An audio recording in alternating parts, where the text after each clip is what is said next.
and welcome back to my English grammar videos. So today I've got a little challenge for you. Yes, it concerns prepositions.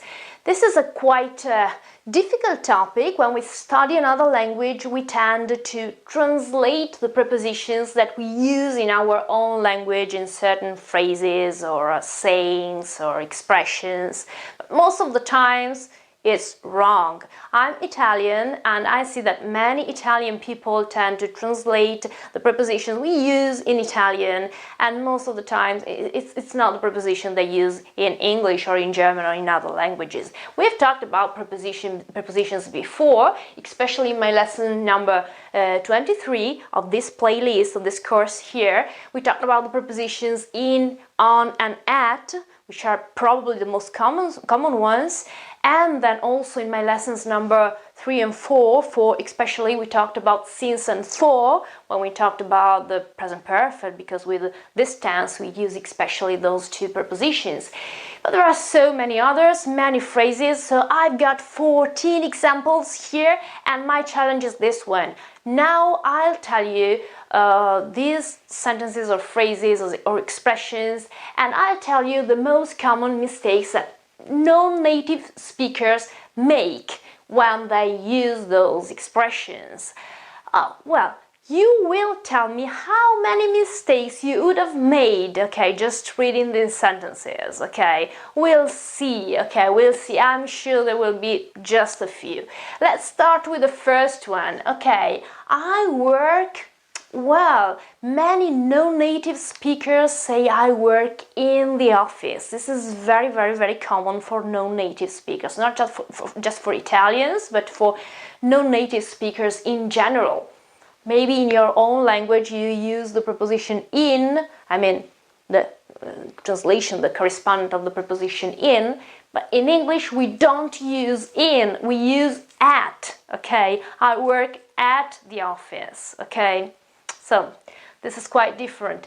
And also, another very common mistake. Actually, this is part of a rule, the rule about the superlatives, okay, talking about adjectives. We talked about superlatives in my lesson number 17, so if you have any doubts, you can go back there and you find the rule. This is the example. This is the tallest building, very common mistake, of the world. Wrong, absolutely wrong. In English it is in the world. In the world. This is the tallest building in Italy, in the world, in Germany, in Europe, in America. Okay, so we use the preposition in. Pay attention here, be careful. It's not always wrong to use the preposition of when we have a superlative. We can use of when we talk about a period of time. For example, this is the most beautiful moment of my life. Well, that's a period of time, of the year, of the month. Okay, in this case, in periods of time, we use the preposition of. But that's the only case, the only situation when we use of. In all other situations, like in this case, a place, a world, or a group of persons, he's the most interesting guy in the group, okay? In this case, we use the preposition in. So, let's go on. Another example. I go to school, very common mistake, in bus, in the bus, in the train, wrong. Okay, forget about that. The preposition in this case is by train, by plane, by car, okay? This is the correct one. But if I go there walking, okay, I'm not going there by foot, but I'm going there on foot. All right, did you know that? Would you use it in the correct way or not? You tell me then. Then another example here. We talked about that in my previous lesson number 26. We talked about the difference, if you remember, between I've been to and I've gone to. Okay, so I've been to means that I've been to a certain place, I've gone to a certain place, and then I've come back, I'm back home now. While I've gone to means that I may be there, I may still be there, I mean. In many languages, in Italian for example, and in your language, you tell me, we tend to say I have been in England, I have been in Germany, I have been in America, etc., etc., because we say so in Italian. How do you say in your own language?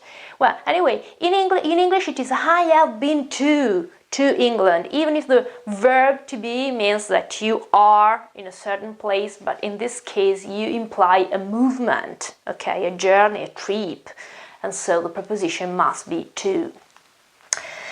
Again,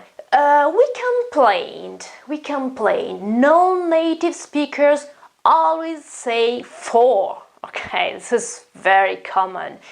We complained for the food, for the delay, etc., etc. Wrong, wrong, wrong. The correct preposition is about. Okay, we complained about the delay, about the food, about whatever you want.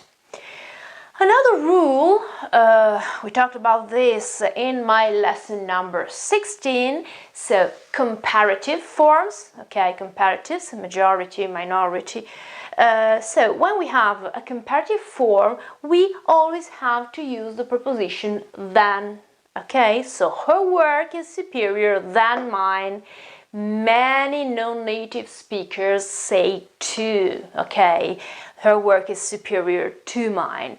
Absolutely, absolutely wrong, okay? With comparatives of majority and minority, we use always then. And be careful, pay attention to the spelling here, T-H-A-N and not E-N, because if you write it in the other way, T-H-E-N, that means another thing. It's an adverb, means later, so this is something different.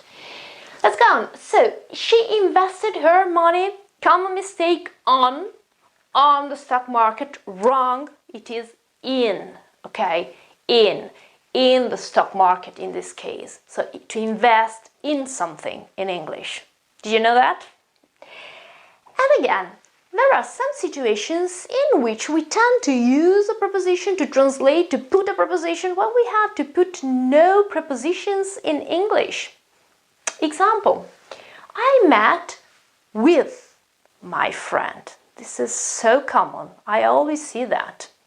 So many mistakes here. We don't have to put a preposition here with the verb to meet. I meet or I met my friend. Direct object, no preposition. Okay? And very common mistake here. It depends. It's not from, it doesn't depend from me or from you, it depends on me, on you, on the weather, on something, on somebody. Preposition is on, to depend on. And next one, I need to go to home. No, I need to go home. I know there is a movement in this case, so you say I should use to, but with this noun, home, we have no preposition. I need to go home, I go home. It's not I go to home. It's absolutely wrong. And I regret, this is also very, very common. I regret, people usually say, no native speakers usually say, I regret for something, for my mistakes, for my words or whatever. No prepositions, also in this case. So I regret, direct object, my mistakes. I regret my words. I regret my actions, etc., etc. Then, he insisted. This is something we usually say, unfortunately, because it's wrong. For example, he insisted to help me, okay, because he wanted to help me. It is wrong. The verb to insist in English wants the preposition in, okay, you have to use the preposition in. So if you change the preposition, you also have to change the tense of the verb. For a very simple reason, because with the to you use the base form, so to help, to do something, but in requires a noun after it. So in order to create a noun from my verb, I have to use the ing form. So it's not he insisted to help me, but it is also not it's also wrong to say he insisted in help me. This is also wrong. The correct form is he insisted in helping me. So be careful here, because you could make two mistakes in the same sentence. Okay, the first mistake could be the preposition, and the second mistake could be the tense of the verb. So the correct preposition is in, and the ing form for the verb. Last but not least, also very common, it's a mistake that Italian people always make. Do you make it in your own language? You will tell me. So we tend to say he is the student of a certain university, of Oxford University, of Harvard University, of Cambridge University, of Ca Foscari University, or whatever. No, in English it is at Oxford University, at Harvard University, at Cambridge University, at Trinity College, or whatever. So, how many mistakes would you? Oh, well, now you will probably tell me that these were quite easy. But how many mistakes do you think you would have made before reading this? You will tell me in the comments below here, and I'm sure you have done quite well. We'll make another video concerning prepositions, and we'll see with a slightly more higher level, okay? And we'll see if you can guess those prepositions too. So, thank you very much for watching, for following me. Thank you very much for supporting me so much with your lovely comments, which means so much to me. You can't imagine. I really can't tell you how much it means to me. If you like this video, as always, please like it, and please share my videos if you find them interesting, and again, please subscribe my channel. I hope to see you very soon again with English grammar. Thank you and bye!